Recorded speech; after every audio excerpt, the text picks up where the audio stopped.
Imagine pulling out half your hair, not because of illness or a bizarre accident, but because that was considered beautiful. Imagine smearing poisonous creams on your face or rubbing crushed beetles into your cheeks, all in the pursuit of what was then seen as the perfect appearance. Beauty in the Middle Ages wasn't just strange. It was extreme, painful, and often deadly. In today's world, beauty trends come and go with the swipe of a screen. But in medieval Europe, beauty wasn't about vanity. It was about power, class, religion, and even morality. Your looks could determine your place in society, your chances of marriage, and whether you were seen as holy or cursed. The rules of beauty were harsh, and the stakes were high. Let's begin with one of the most surprising obsessions, the forehead. In the Middle Ages, a high, broad forehead was the ultimate sign of beauty. It was associated with nobility, intelligence, and grace. The higher the forehead, the more refined a woman was believed to be. So how did they achieve this look? They removed their hairline, literally. Women would pluck their hair, one painful strand at a time, moving their hairline back as far as possible. Some used harsh creams to burn away the roots permanently. The goal was to create a smooth, open space above the eyebrows that looked almost inhuman. Eyebrows? Those were out of fashion too. Women removed them entirely to make their foreheads appear even more dramatic. Some even went as far as removing their eyelashes. The end result was a blank, pale canvas that was meant to evoke purity and elegance. To modern eyes, it might seem eerie or even unsettling, but in the Middle Ages, it was the ideal. Of course, that pale skin wasn't just about natural complexion. It was a status symbol. Pale skin meant you didn't have to labor in the sun like the peasants. It meant you were wealthy enough to stay indoors, protected from the harsh elements. It signaled luxury and leisure. To achieve this ghostly complexion, women used dangerous mixtures. Some applied powders made of white lead or mercury. Others used vinegar-soaked cloths or arsenic-based solutions to bleach their skin. These methods did make the skin lighter, but they also caused sores, scarring, and eventually organ failure. Some women literally poisoned themselves to look like nobles. If that wasn't extreme enough, consider this. Some women practiced bloodletting, not for health, but for beauty. By draining a small amount of blood, they believed their complexion would look paler and more refined. It was a twisted version of self-care, and yet it was widely practiced. Once their skin was the right shade of lifeless white, many women added a bit of color to their cheeks. But even this came at a cost. The blush was made from crushed insects, especially cochineal beetles, which produced a bright red dye. Mixed with animal fat or plant resin, it became a crude form of makeup. The result was a rosy glow that hinted at health and vitality. But too much color could be dangerous, not physically but socially. It might be seen as seductive, vain, or even unholy. The church viewed excessive makeup as a sign of moral corruption, and in some cases, a link to witchcraft. The connection between beauty and morality ran deep. A woman who looked modest, graceful, and pale was thought to be virtuous.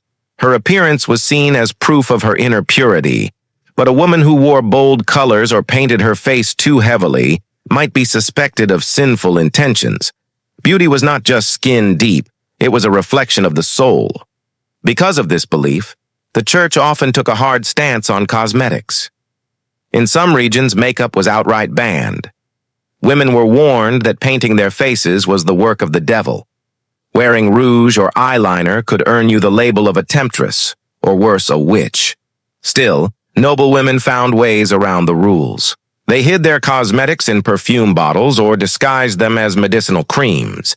Beauty became a secret act of rebellion, carefully hidden beneath layers of fabric and propriety.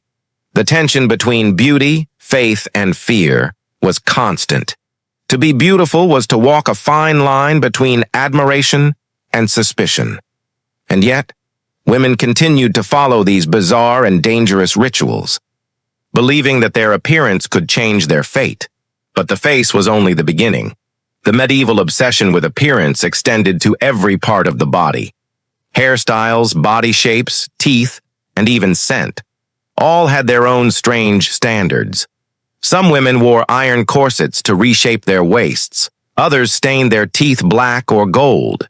Even bad breath was a major concern, with bizarre remedies designed to sweeten the mouth. And we haven't even touched on the strangest part yet, how some women altered their entire posture to seem more attractive, or how certain physical flaws were believed to be signs of demonic possession. The medieval world was filled with contradictions, where pain was beauty, suffering was elegance, and danger was the cost of desirability. In the next part of this video, we'll dive deeper into these body-focused beauty standards. From deadly corsets and false pregnancy bumps to perfumes made from rotting animals, you'll see just how far people were willing to go to meet the ideals of their time. Because in the Middle Ages, beauty didn't just hurt. Sometimes it killed.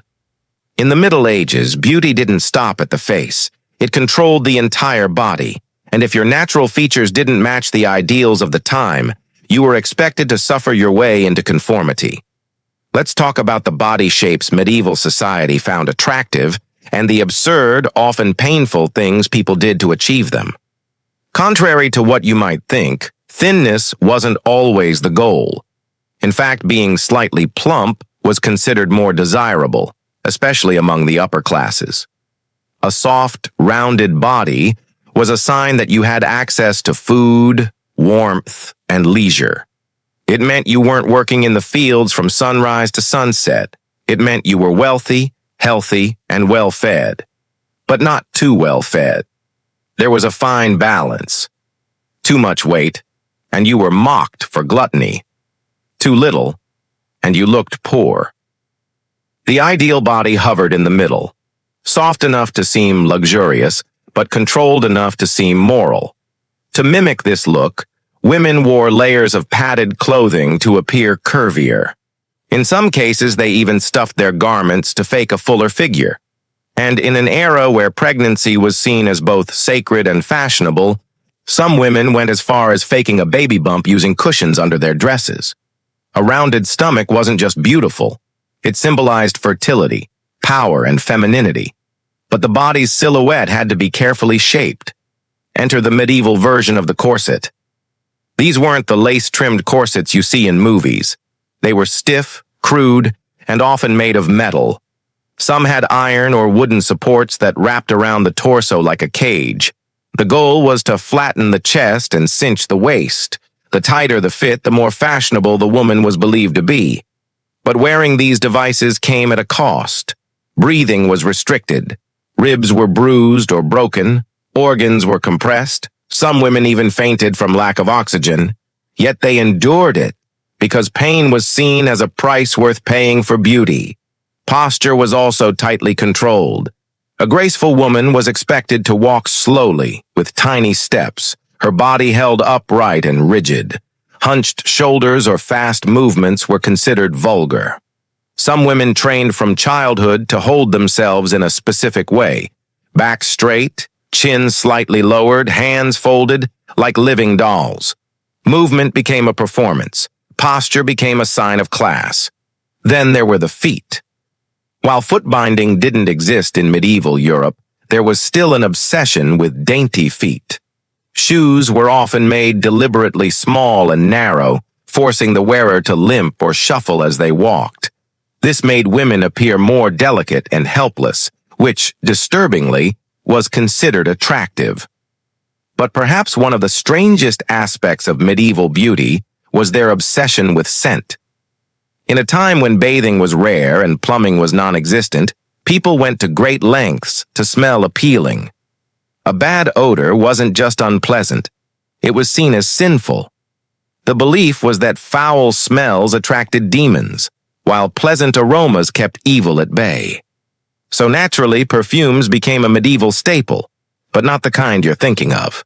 Medieval perfumes were often made from highly unusual and disgusting ingredients. Some were brewed using ambergris, a waxy substance from the intestines of sperm whales. Others used civet, a foul-smelling secretion from a small mammal's scent glands. Then there were musk perfumes, made from the glands of deer. All of these animal products were mixed with spices, herbs, and oils to create strong-smelling concoctions. They were rubbed on the skin, sprinkled on clothes, or even inhaled through scented handkerchiefs. But the real elite had a secret: perfume-infused jewelry. Rings, lockets, and brooches were designed to hold tiny bits of perfumed cloth. Whenever the wearer passed someone, especially in crowded cities, they could discreetly lift the jewelry to their nose and breathe in something sweet. It was a status symbol as much as a survival tool. Of course, if you couldn't afford perfumes, there were other ways to sweeten your scent. Some women chewed herbs like mint or cloves to freshen their breath. Others carried small bouquets of fragrant flowers called nosegays to hold in front of their faces. Not because they were admiring the flowers, but to block the stench of the world around them. Speaking of breath, let's talk about teeth. Modern beauty standards obsess over white, straight teeth. But in medieval Europe, dental beauty followed a very different logic. In some cultures, blackened teeth were considered fashionable. That's right. People deliberately stained their teeth black using herbal dyes, charcoal, or even burnt sugar. The dark color was thought to enhance the contrast with pale skin, and sometimes even implied that the person had access to expensive spices or treatments. Gold teeth also became a fad in certain regions, with the wealthy having their teeth capped or decorated in gold as a status symbol. And what about hair? Hair was an incredibly powerful symbol in medieval beauty. Long, flowing hair was seen as sensual, especially for women. But it wasn't always meant to be shown. Modesty was valued, and exposing too much hair, especially in public, was considered provocative or even sinful. Unmarried women were allowed to wear their hair loose in certain settings, often during festivals or religious ceremonies. But once a woman married, she was expected to cover her hair in public. Head coverings like wimples, veils, or elaborate hoods became part of daily fashion. Still, this didn't stop women from obsessing over their hair behind closed doors. They used egg yolks, vinegar, and herbs like rosemary to wash and soften their hair. Some even used lye soap, though it often did more damage than good. Hair was braided, curled, and even dyed using plant-based pigments. Blonde hair was especially prized in some regions, as it was associated with angels and purity. Women who weren't naturally blonde sometimes used a mix of saffron, alum, and urine, yes, urine, to bleach their hair to the desired shade. Once again, the lengths people went to for beauty could be extreme, unsanitary, and dangerous. But none of this was done in isolation. Beauty was public. It was watched, judged, and enforced. By family, by church, and by society at large. Women, especially those in noble or royal circles, were under constant pressure to meet these impossible standards. Failing to do so could mean losing status, marriage prospects, or even becoming the subject of ridicule or suspicion. In the final part of this video, we'll explore how these bizarre beauty standards evolved over time, how they reflected the fears and desires of medieval society, and what they reveal about human nature itself. Because beneath the powdered faces, the corsets, and the crushed beetles lies something deeper, the eternal, painful question. What does it really mean to be beautiful? As we journey deeper into the world of medieval beauty, one thing becomes disturbingly clear. Appearance wasn't just vanity, it was identity, morality, even power. Every part of a person's appearance was thought to reflect their soul, their social status, and their place in God's plan. This belief laid the foundation for some of the strangest beauty rituals in history. Let's start with something that feels oddly modern: eyebrows. Today, thick or sculpted brows might trend on social media, but in the Middle Ages, eyebrows were practically the enemy. The ideal medieval woman had a broad, smooth forehead, and that meant removing anything that got in the way, including eyebrows and even eyelashes. That's right. Women would pluck out or shave their brows and lashes entirely, creating a bald, glowing space across the top of their face. Why? Because a high forehead was considered a mark of intelligence and nobility. A woman with a low hairline or full brows might be seen as too sensual, or worse, too common. To raise their hairline, some women even plucked the front of their scalp, removing hair inch by inch to increase the size of their forehead. This painful, tedious practice was done with tweezers, pumice stones, or even mixtures of vinegar and quicklime to burn the follicles. The results were jarring. Imagine a face with no eyebrows, no lashes, and a receding hairline. But in medieval art, especially portraits of noble women, this look is strikingly common. The smooth forehead wasn't just fashion, it was status. Moving down the face, let's talk about skin. We've mentioned the obsession with pale skin before, but it went much deeper than just staying out of the sun. Pale skin was practically sacred. It symbolized purity, virginity, and spiritual cleanliness.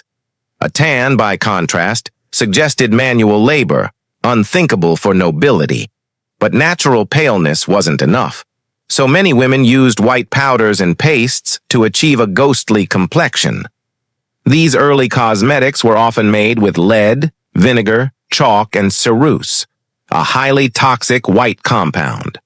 Applying these substances regularly could cause skin damage, ulcers, and even poisoning over time. But the danger was worth it to appear untouchably pale. To add to the illusion, women sometimes drew blue veins on their faces and breasts using colored pencils or dyes. This gave the appearance of translucent skin, thin and delicate, as if they were made of porcelain. It was a way of signaling, "I'm so pure, you can see the blood under my skin." But what happens when nature doesn't cooperate? That's where cosmetic enhancement comes in. While medieval people didn't have Botox or lip fillers, they improvised, often with stomach-turning results. For example, women who wanted rosy cheeks and red lips used crushed berries, wine, or cochineal insects. But others took it further. They applied mixtures of mercury, vermilion, or even pig's blood to their faces for that desirable flush. Some dyes were so strong that they burned the skin or left it permanently stained. To whiten their teeth, some rubbed them with burnt rosemary or sage. Others used powdered pumice, a harsh abrasive that stripped away enamel. If they couldn't whiten their teeth, they might paint their lips a darker red to distract from them, or even paint their teeth black or gold to signal wealth or mystery. But beauty wasn't just about the face or body. It was also about presentation, clothing, accessories, and how one moved through the world. A noblewoman's outfit was her armor, and every part of it was designed to reinforce her beauty and status. Dresses were carefully tailored to elongate the body, emphasize the bust, and draw attention to the face. Long sleeves and trailing hems made it impossible to walk freely, deliberately so. A woman who glided slowly, supported by attendants, looked graceful and elite. Her clothing acted like a stage. But fashion could also be dangerous. Some dresses had tight bodices and metal stays that restricted movement and breathing. Others had gigantic headdresses known as hennins, those iconic cone-shaped hats that could reach 2 feet in height. These towering creations were often draped with veils, jewels, or embroidered cloth, and they weren't just fashion statements, they were status signals. The bigger and more elaborate the headdress, the more powerful the woman. But walking through narrow castle corridors with one of these on your head wasn't easy. Some were so heavy they caused neck pain or even injuries. And of course, they made tasks like eating or sitting nearly impossible. Still, women wore them with pride. And in some regions, it was even illegal for lower-class women to wear such items, reinforcing a strict visual hierarchy. Beauty, in this sense, was a tool of social control. But let's not forget men. Yes, medieval beauty standards also applied to men, though often in different ways. A handsome man was expected to have fair skin, rosy cheeks, and a well-groomed beard or mustache. Long hair was fashionable, especially when curled or styled under a jeweled hat. Knights and nobles used scented oils to keep their hair soft and wore decorative brooches or pins to hold their cloaks in place. Physical fitness was admired, particularly among knights, but brute strength wasn't the main draw. The ideal man was noble, lean, and chivalrous, not brawny. In some circles, being too muscular was seen as vulgar, more suited to a peasant than a prince. Men also used cosmetics. They applied powders to even their complexion, rouged their cheeks, and perfumed their clothing. Some even plucked their eyebrows and wore makeup, especially in courtly environments. The line between masculine and feminine beauty was more fluid than we might expect. But whether male or female, everyone in the upper classes was expected to conform. Deviating from the beauty standards wasn't just unfashionable, it could be dangerous. In some parts of Europe, women who were considered too ugly were seen as suspicious. Physical deformities, birthmarks, or even just unusual facial features could invite accusations of witchcraft. A woman with a crooked nose or warts might be called a hag. A man with a limp could be called cursed. People believed the body reflected the soul, and an unattractive body could be seen as a sign of evil. And so, the pressure to be beautiful wasn't about vanity, it was survival. Every powdered cheek, every plucked eyebrow, every toxic paste was a form of armor, an attempt to stay safe, stay accepted, and stay powerful in a world that judged people by how they looked before they even opened their mouths. As the curtain slowly falls on our tour through medieval beauty, it's worth asking, how did these strange, often painful standards come to an end? And perhaps more hauntingly, did they ever truly go away? The truth is, beauty in the Middle Ages wasn't frozen in time. As Europe transitioned through the Renaissance, Reformation, and eventually the Enlightenment, ideals began to shift. But not because people suddenly became more compassionate or enlightened about appearance. No, it was usually tied to power, religion, and politics. For example, during the Black Death in the 14th century, when half of Europe's population was wiped out by plague, beauty standards became more extreme, not less. Death was everywhere. Life felt fragile. So in a world where suffering was constant, nobles doubled down on beauty as a symbol of control. Pale skin was taken to an even further extreme, sometimes appearing bluish or ghost-like in paintings. Elaborate wigs, veils, and even false teeth made of bone or ivory became popular among those who could afford them. The church, which heavily influenced daily life, also played a contradictory role in the world of beauty. On one hand, vanity was condemned. Sermons warned that to obsess over one's appearance was sinful and prideful. But on the other hand, beauty was described in religious texts as a reflection of God's creation. A beautiful woman could be seen as a sign of divine favor, or a dangerous temptation from the devil. Sometimes both. This contradiction meant that beauty became a game of appearances and hypocrisy. Women would secretly apply rouge or powders before going to church, then deny they wore anything.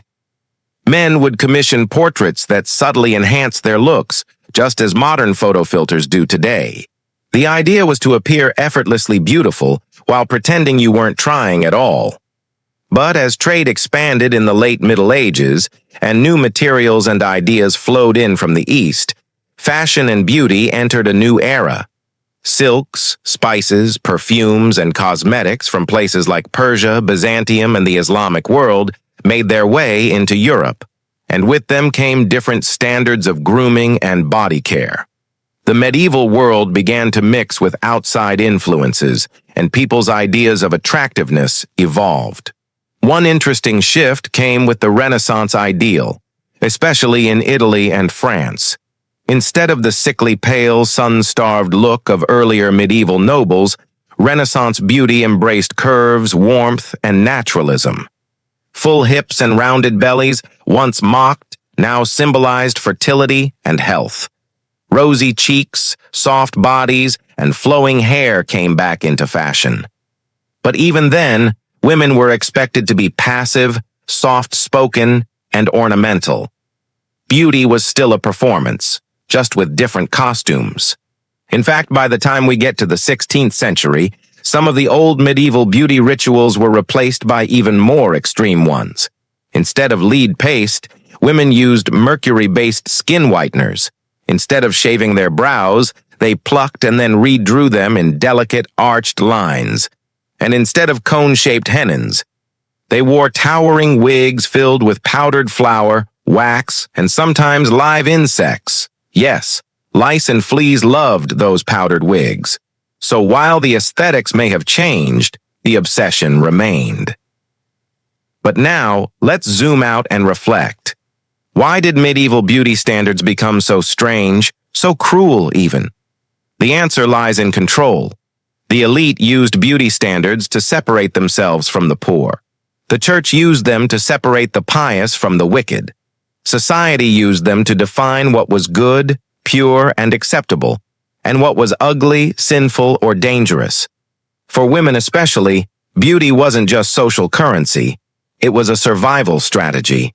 In a world where women had little political power, being beautiful could help you marry well, gain favor, or avoid suspicion. But step outside the ideal, grow old, gain weight, show your skin to the sun, and you risked mockery, rejection, or worse, accusations of witchcraft. Some women embraced these standards, others resisted them quietly, most simply endured. And though centuries have passed, the echoes of these beliefs are still with us. Modern beauty trends, whether it's makeup, skincare, cosmetic surgery, or social media filters, still tell us that youth, symmetry, and perfection equal value. We still praise pale skin in some cultures and tan skin in others, depending on what it signals socially. We still pluck, bleach, smooth, tighten, and tint our faces, often without knowing where those rituals come from. So next time you see a beauty ad or scroll past a filtered photo online, remember, 1,000 years ago, someone was doing the same thing, scraping off their eyebrows, painting on red cheeks, or lighting candles to admire their face in a bronze mirror.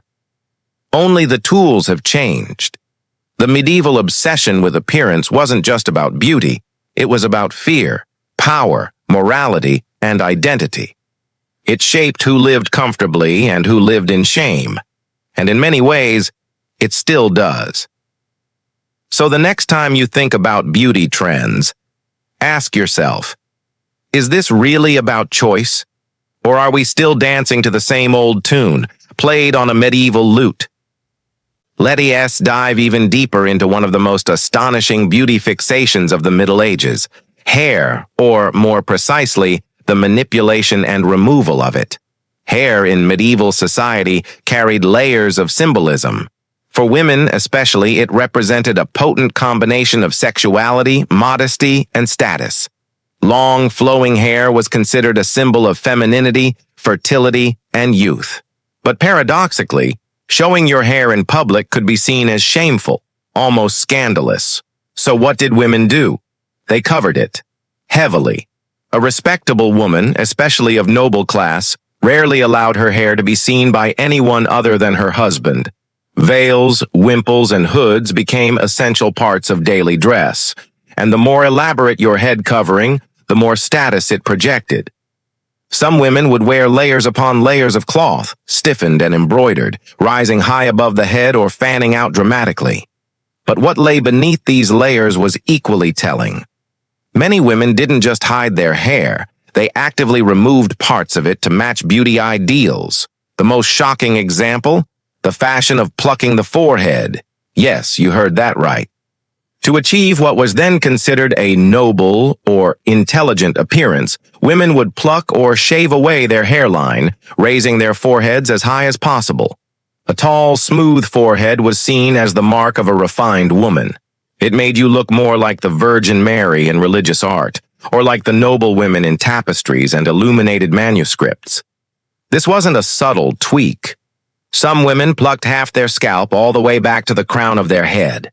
Others used abrasive powders or caustic solutions to keep the hair from growing back. The pain was real, but the result was fashion. And it didn't stop at the hairline.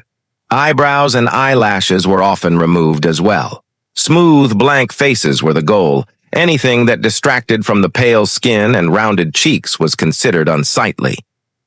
But why? What was so terrifying about a natural hairline or bushy brow? Part of it came from religious imagery. Medieval art consistently depicted holy figures, especially women, with high foreheads and expressionless faces. To imitate these icons was seen as a form of devotion, but it was also a way to separate the elite from the common. After all, peasants couldn't afford to waste time plucking their hairline or buying expensive veils. Beauty in the medieval world was a luxury, and often a painful one. Let's not forget the other end of the spectrum, men's hair.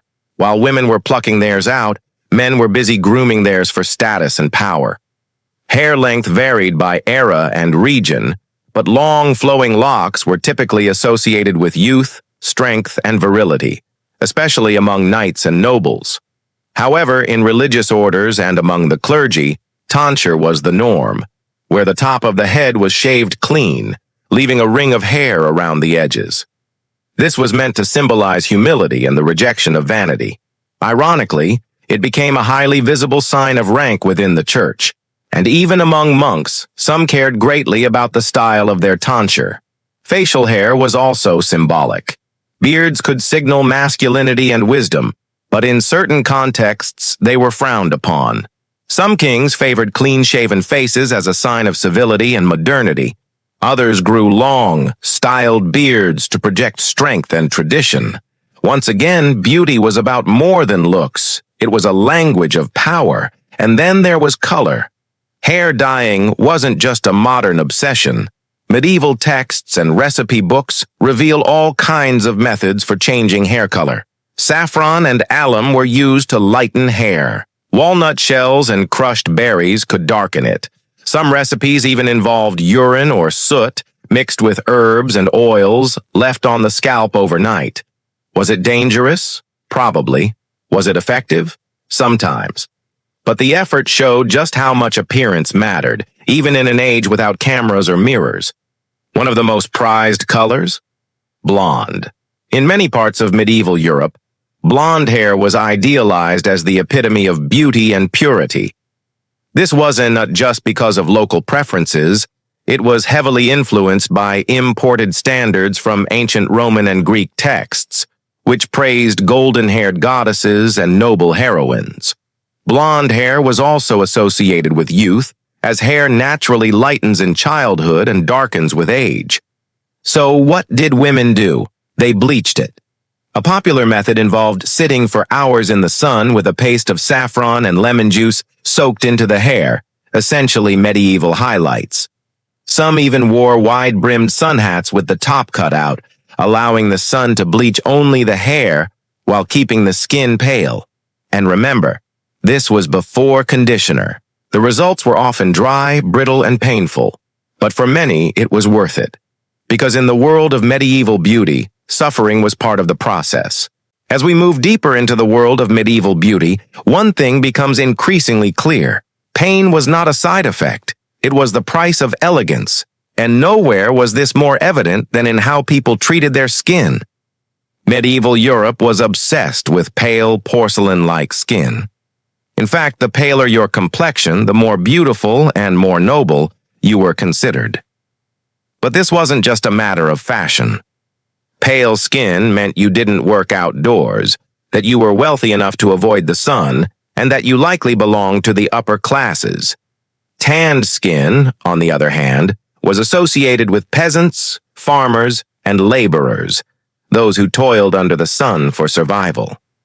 So, naturally, people went to extreme lengths to appear pale, even deathly so.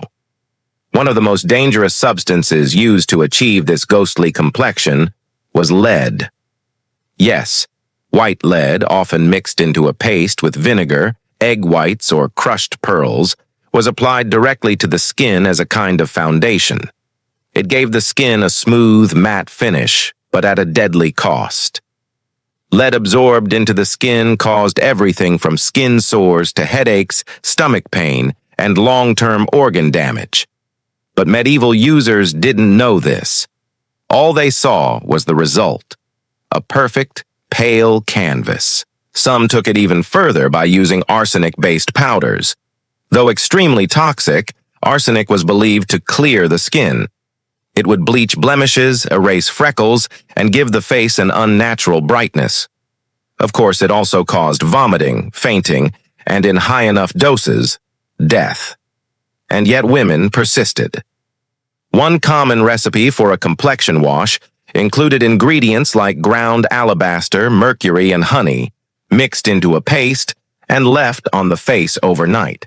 In another case, it was recommended to apply a mixture of pigeon droppings and vinegar to reduce redness and improve tone. That's right, bird poop facials.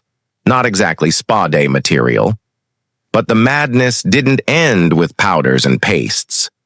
Some women would bleed themselves, yes, bloodletting, to lighten their skin.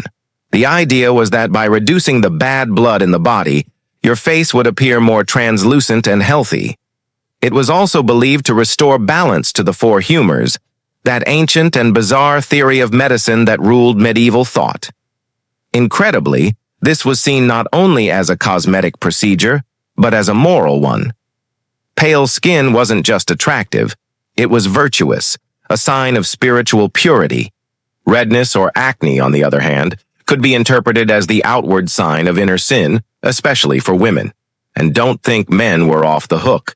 Male nobles and knights also took pride in clear, bright skin. Some would use herbal compresses or rose water rinses to maintain their complexions. Others wore gloves coated in balms overnight to keep their hands smooth and unstained. In a world where appearance spoke volumes about status and virtue, even a calloused palm could be a social liability.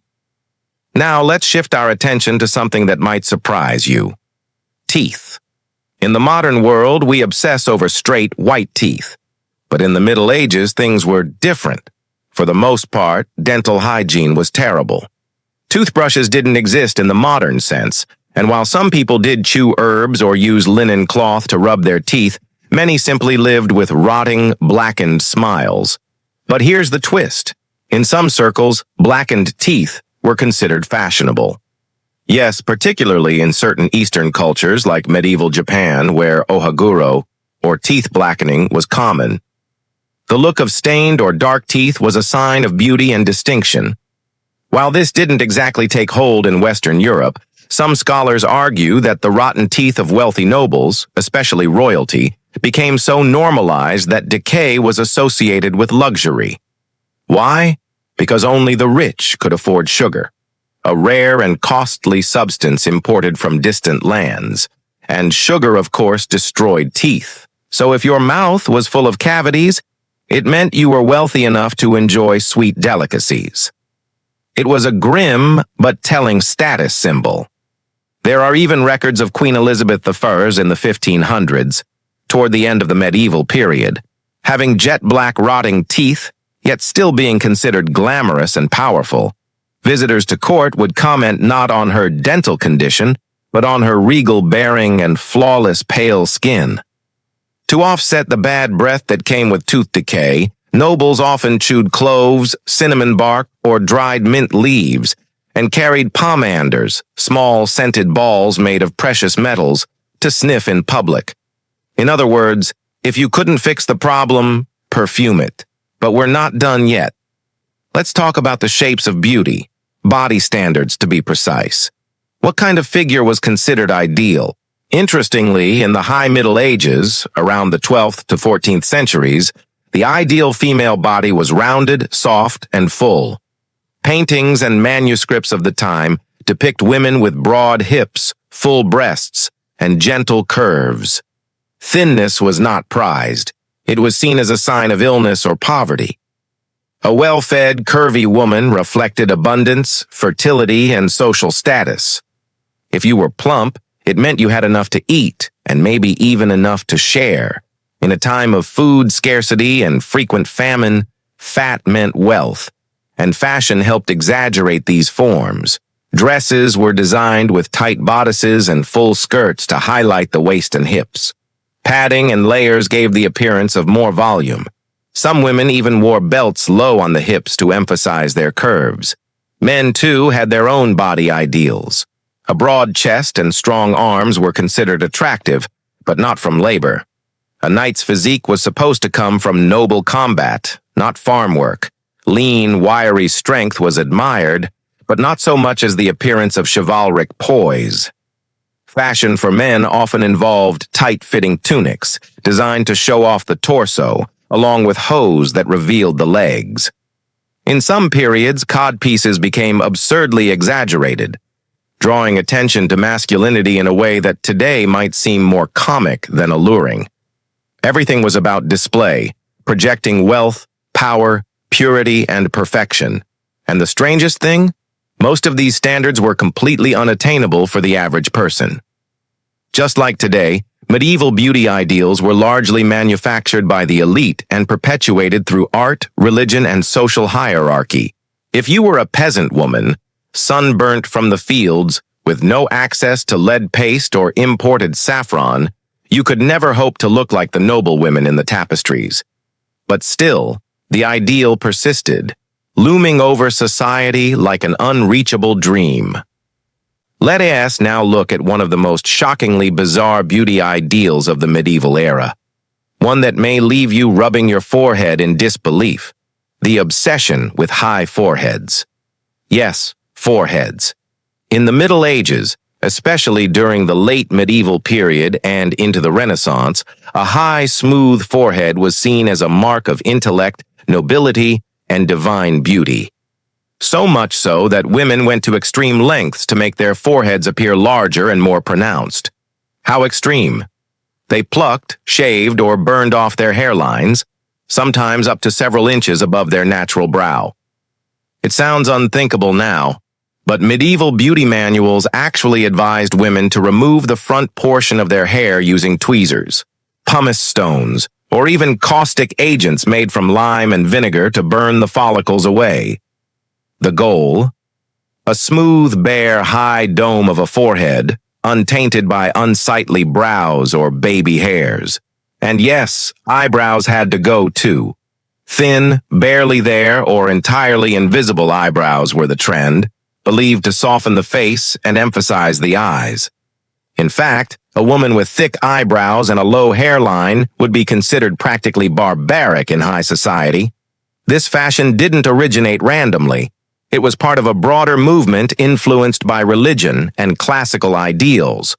A high forehead was believed to mirror divine beauty, drawing focus to the eyes, on the windows to the soul, and allowing the spirit to shine through. In religious paintings of the Virgin Mary and saints, you'll notice how they're often depicted with these wide, glowing foreheads. Artists didn't just reflect the trend, they helped create it, reinforcing what was seen as holy and ideal in society. But this wasn't just about appearance. Women who refused to follow these grooming practices might be seen as vain, impure, or even sinful. Beauty was deeply moralized in medieval culture. Let's pause and reflect on this for a moment.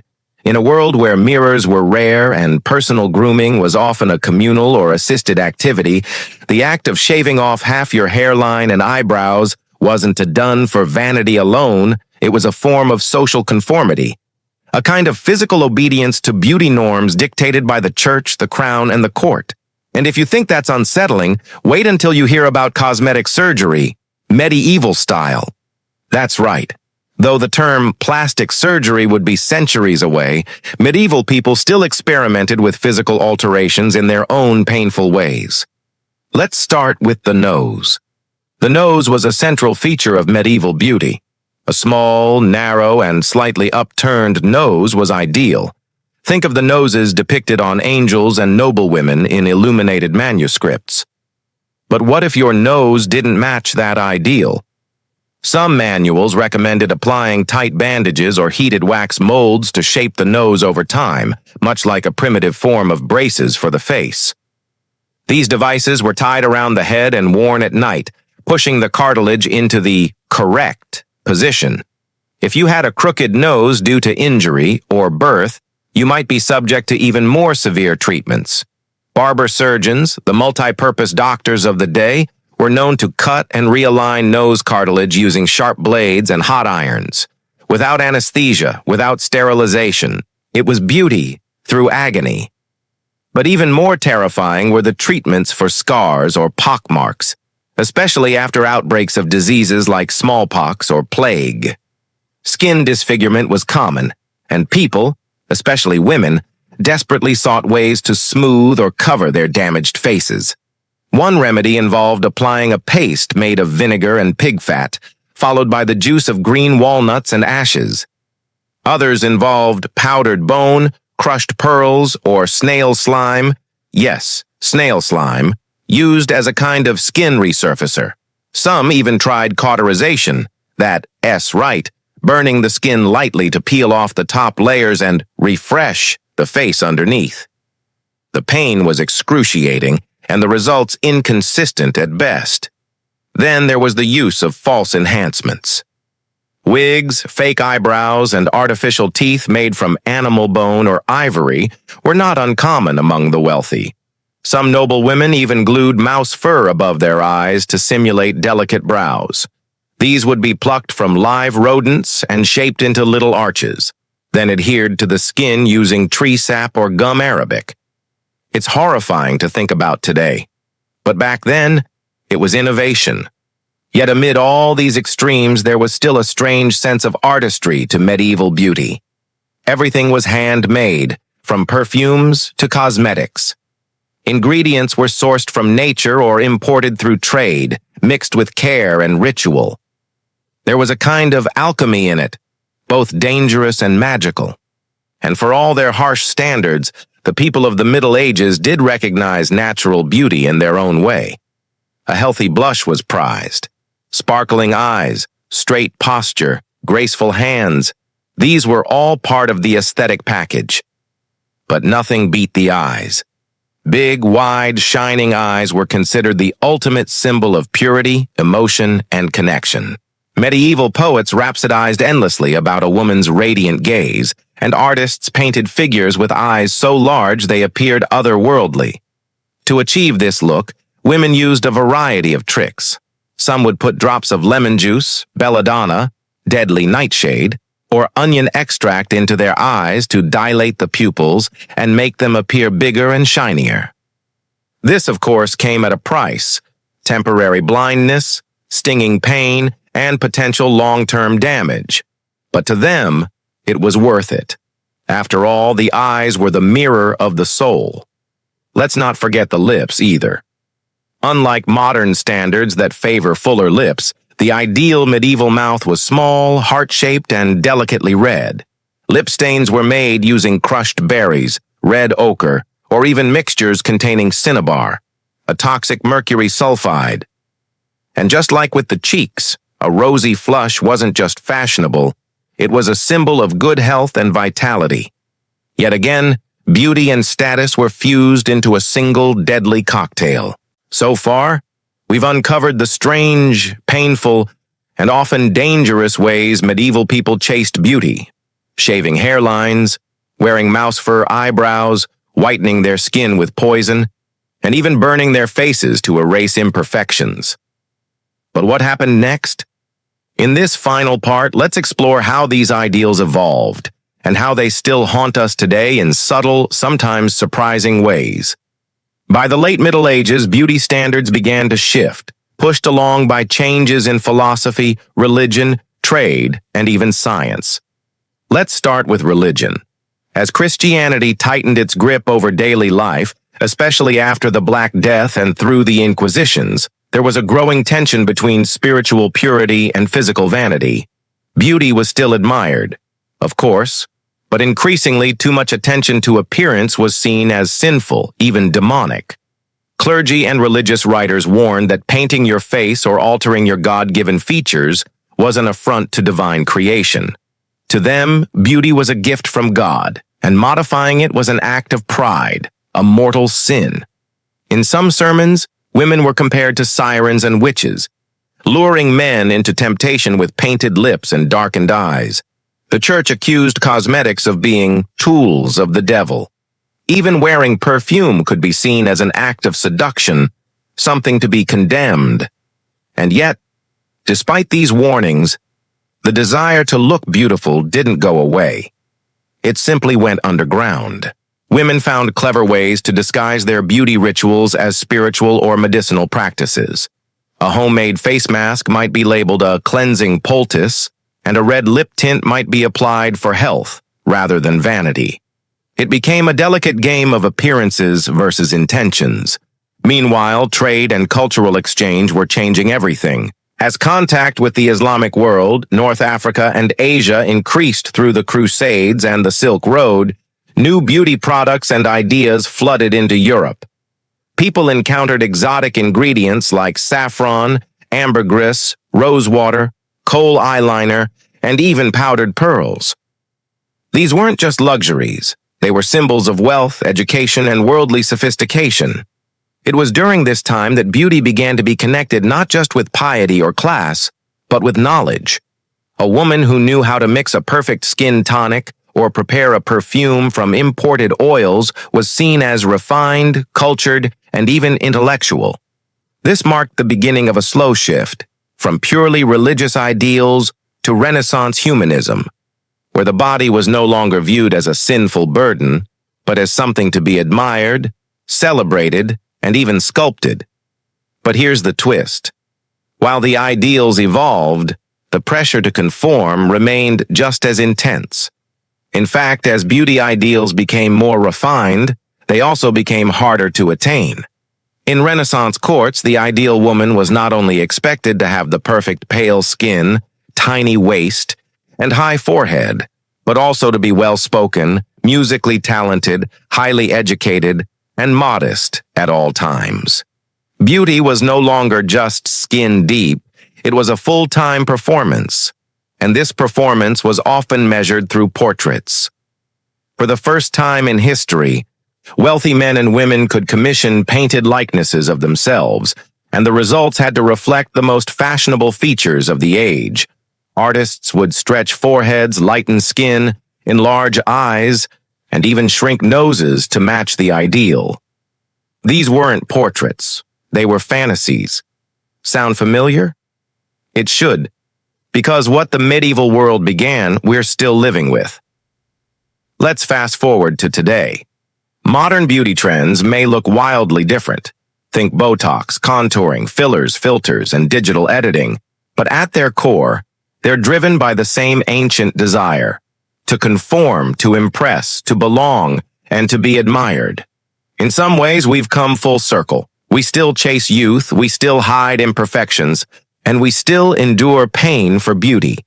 Whether it's chemical peels, laser treatments, or the pressure of living up to airbrushed ideals on social media. We still use dangerous substances in some cosmetics. We still alter our appearances to match trends dictated by the powerful and the wealthy. Celebrities, influencers, fashion designers, and beauty moguls. The tools have changed. The expectations haven't. And maybe the most chilling part? Like the women of the Middle Ages, we still judge not just for how we look, but for how hard we try to look that way. Wear too much makeup? You're vain. Wear none at all? You're lazy. It's a no-win situation that's been centuries in the making. But there's hope. Understanding where these beauty standards come from, their absurdity, their danger, their history, gives us the power to see through them, to laugh at them, to reject them.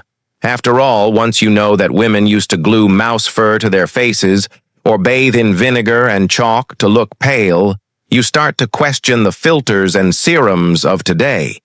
You begin to ask, who is this really for? And maybe, just maybe, we start to let go of the perfection myth that's haunted us since the Middle Ages. So the next time you look in the mirror, remember, you don't need crushed pearls, bloodletting, or a shaved hairline to be worthy. You're already a walking rebellion against centuries of impossible expectations. And that, in itself, is beautiful.